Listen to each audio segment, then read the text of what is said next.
Well, that's what I was going to ask, really, my first question. I mean, there is something about kind of these musical compositions and this musical theatre that has this kind of very nostalgic, very familial kind of relationship with people. Very nostalgic. But this film feels like it has such a great affection for its protagonist. Does that come from your heart as well? Yeah, I love this era. And I love Heart. I love everything about, this thing. I strangely always felt I lived in another, I mean, it was the punk rock 80s. And it was Ella Fitzgerald's birthday, and they played a Rodgers and Hart song, and I was like, "Wait, what is it? Who's this?"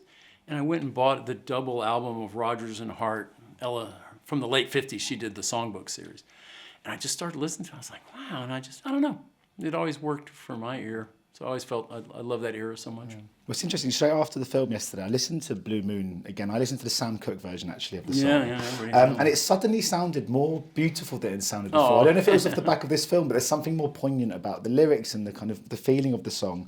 And it's interesting. I once interviewed Timothy Spall, and he said that after playing Turner, whenever he looks at Turner's paintings now, he sees it in a different way. Yeah. And I wondered if you have ever had that relationship with one of your subjects in one of your movies. Always. That's what thing. You really get into someone's life, and you get into the deep workings of their life and craft. Yeah, you can't help it. Not only them, but other people from the era and everything. That's why you do it. It deepens your experience, and you learn a lot in the process. So my respect for Lawrence Hart's lyrics and the music they made goes up. It's even more. Come out of it going, it's even better than I always thought. It's like.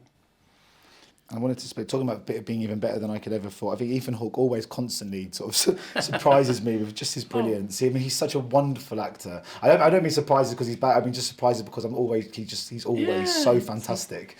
He's in everything he's in. I think he's one of the very best of ever, really. So in this, I mean, it gives him so much to work with. It's a real kind of when he's in that room, he has more dialogue than anyone by miles, obviously. When there's so much kind of tonality that is required in this with the kind of comedy and the kind of sadness. How much easier does it make your life? And you can just give it to Ethan and think he's gonna nail it. I knew Ethan could pull it off. But this is an ensemble. There's all these other characters that he has to enter. It's like it was a wonderful workshop rehearsal period to really crack this. And Ethan isn't Lawrence Hart. He's not 1 degree away. He's a long way away from Ethan Hawke. He had to really push.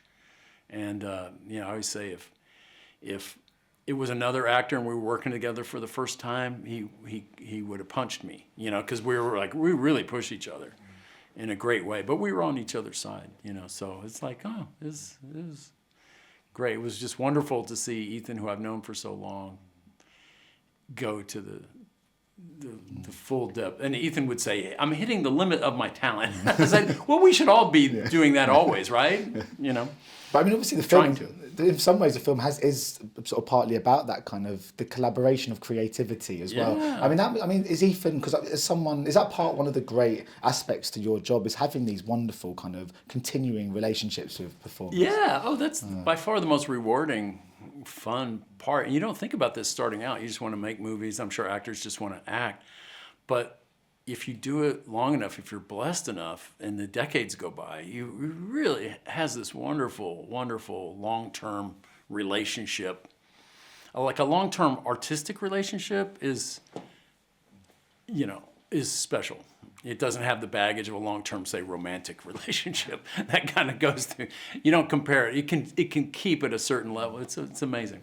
But talking of sort of long-term creative relationships, obviously Merrily We Roll Along, which I saw on Broadway last year for the first time. Good production. And I just wanted to ask, because when you're sort of filmmaker and you're thinking of your next project, I mean, just how much time and deliberation goes into the kind of the thought process of doing something when you know it's going to be a commitment that's going to last kind of 20 years? Yeah, well, there's 2 different ways. Like Blue Moon, it was 12 years ago that I started talking to Robert Kaplow, the writer, about it, and we worked on it, and maybe 10 years plus of Ethan's involvement. It was a long gestation period. Merrily We Roll Along was like an idea, and within 2 years we were filming. It didn't have a long gestation because the film itself is going to be the long gestation. So same with Boyhood. Idea begins kind of quickly, but so I like to, time is your friend in art, I know that. And just my final question is, I mean, I'm such a huge fan of your work, and you're such a creative kind of director, and I just wondered, even that your films always feel different to the next, and yet you can always kind of tell it's a Richard Linklater film. There's something about them. I just wondered if you know, if you could pinpoint if there was some sort of continuing strand or theme or just kind of something, essence to your work that you think ties them all together in any way. I don't know. For me, my perspective is just something I got obsessed with and thought, we got to make a movie of that, or that's a movie, or characters I wanted to hang out with or explore. So I don't know. I don't.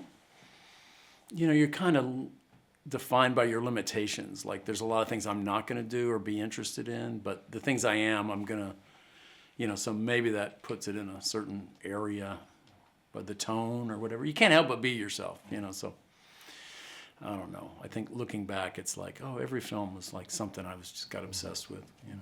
Well, hopefully we get to speak for Merrily We Roll Along, but it might not be in about 15 2040. years. 2040. I'll see you there, We've Richard. done that. We're a third of the way through. Nice. Cool. But it'll be a while. Thank you so much. long, so see you. See you before then. Ladies and gentlemen, you're watching Hey You Guys! Hey, you guys! Hey, you guys. Hey, that's what they all say. Hey, you guys. Hey!